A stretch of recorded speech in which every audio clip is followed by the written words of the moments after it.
I have received, along with Congressman Crenshaw, several hundred whistleblower complaints about Pentagon extremist and diversity training. I want to share just a small selection of what your own troops are saying. And Mr. Chairman, I have a longer list that I'd like to submit for the record. Without objection. Again, this is just a few examples. One Marine told us that a military history training session was replaced with mandatory training on police brutality, white privilege, and systemic racism. He reported that several officers are now leaving his unit, citing that training. Another service member told us that their unit was required to read White Fragility by Robin DiAngelo, which claims, and this is a quote, "White people raised in Western society are conditioned into a white supremacist worldview." A member of the Special Operations community has told us that they are being instructed that, quote, "the U.S. Special Operations community is racist." One Army officer relayed to us the words of his general officer who told him that the entire U.S. Army is racist. A midshipman at the Naval Academy said classmates are calling America a fundamentally racist place and that this sentiment is not contested by school administrators. An airman told us their unit was forced into a racist exercise called a privilege walk, where members of the wing were ordered to separate themselves by race and gender in order to stratify people based on their perceived privilege.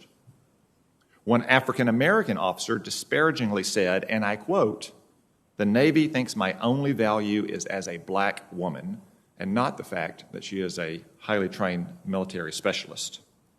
Soldiers have come forward to tell us they are being forced to watch videos about systemic racism and documentaries that rewrite America's history as a fundamentally racist and evil nation.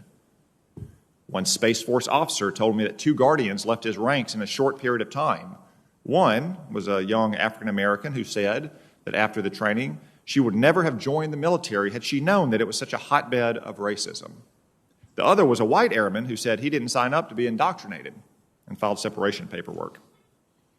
Mr. Secretary, we're hearing reports of plummeting morale, growing mistrust between the races and sexes where none existed just 6 months ago, and unexpected retirements and separations based on these trainings alone. And again, these are not my words, these are the words of your own troops.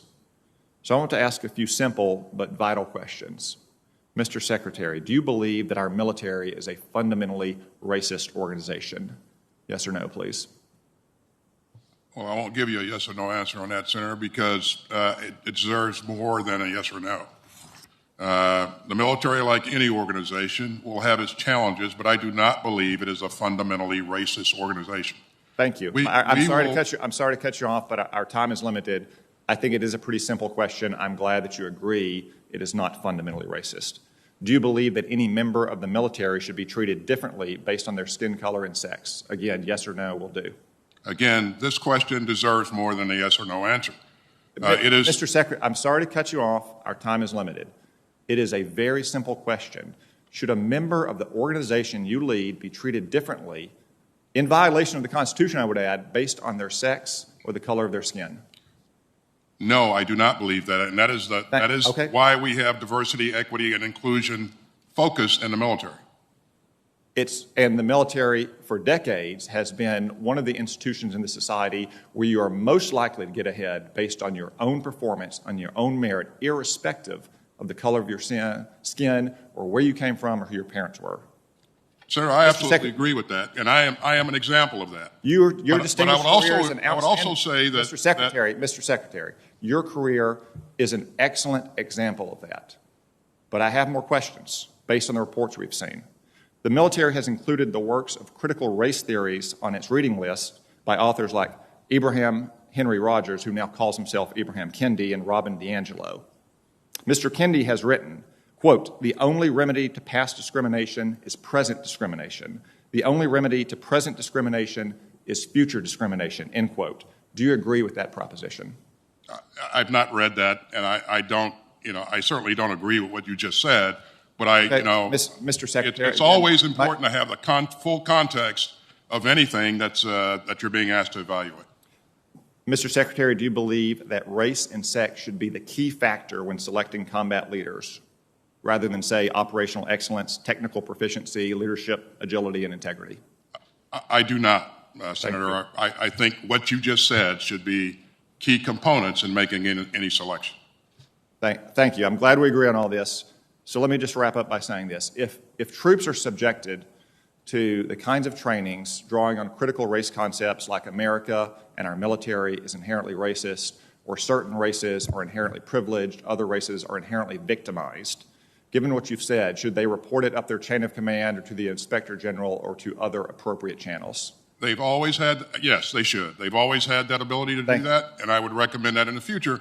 I would also say that diversity, equity, and inclusion is important to this military now, and it will be important in the future. And so we're going to make sure that our military looks like America, and that our leadership looks like what's in the ranks of the military. And I appreciate your support on that. And I agree with that. And like I said, the military has always been one of the most diverse institutions in our society where you can get ahead irrespective of the color of your skin or who your parents are or where you came from. And I'm glad that we agree on that. This is not about diversity in general, though. This is about a very specific kind of anti-American indoctrination that is seeping into some parts of our military based on the whistleblower complaints we have received. Thank you. My time's expired. Thank you. Let me recognize Senator Kane, please. Mr. Secretary, I want to give you a chance to explain